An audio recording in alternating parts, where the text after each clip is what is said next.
2015. Frank Tiano here, shop tips. You know, now this is not going to apply to an ARF, but you know, if you're one of those guys, there are very few of us that are left that still build an airplane, and you're building a scale model airplane, and you hear this terminology, 3-view drawing. This is a 3-view drawing. It's a drawing of the real airplane that someone did in 3 views, a side, a front, and a top. Sometimes 4 views, the bottom as well. And where they become very useful is, let's suppose, like an example of my P-47, that I need to know exactly where the front of this canopy is positioned on this fuselage. Exactly, because I don't want it to be too far forward or too far aft, because it's going to look stupid. And I don't, can't have Frank Tiano just look an airplane. So, here's what we do. It's called factoring.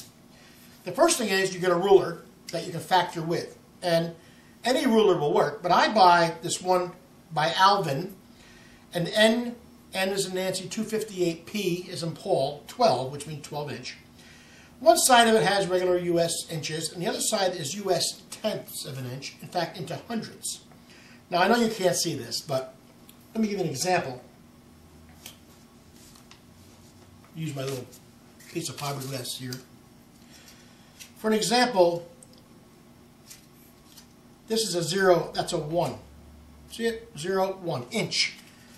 But then it's broken into 1, 2, 3, 4, 5, 6, 7, 8, 9, 10 tenths. And then within the 10th mark are 3 other little marks, which are hundredths. So we can go, for an example, 1.24 inches. Now, that's getting really, tight there. But here's where it comes into play. We measure the length of this fuselage any given point to any given point. In my case, from the tip of the rudder to where the cowl comes into play right here. On this model, I've already done it, I'm not going to waste your time, 75 inches. Now,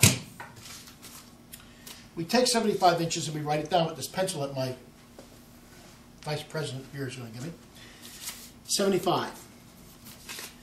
Now we take this ruler that goes into hundredths and we measure the same length of this same part of the airplane on the drawing. And in this case,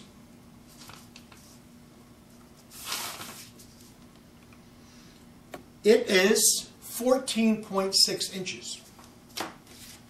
14.6 on the drawing, 75 inches on the model. Well, if I divide the 14.6 into the 75, calculator, 75 divided by 14.6 equals 15.14. I'm sorry, 5.14. 5.14. Here's what that means. 5.14 times any measurement on this drawing can be put on this model. You got me? So, if something is 1 inch wide on this drawing, 5.14 times 1 would be 5.14 inches on the model. So, I'm going to measure,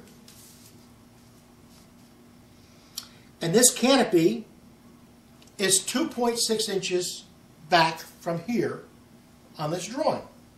So I take my 5.14 times the 2.6, and it tells me that 13 3/8 of an inch, 13.36, close enough. I mean, that's how far back from here to here it should be, right?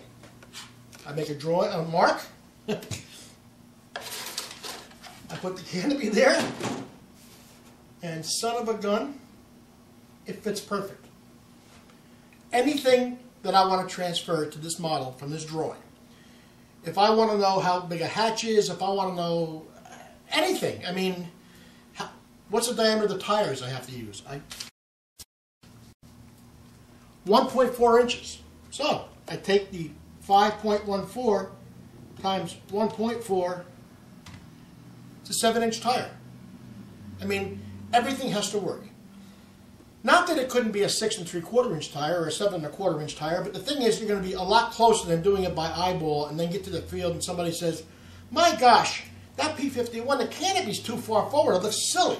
Or, how do you fly up in a little wheel with the little wheels? Whatever. Factoring. Ruler, a good drawing and a calculator, the rest is up to you. See you there.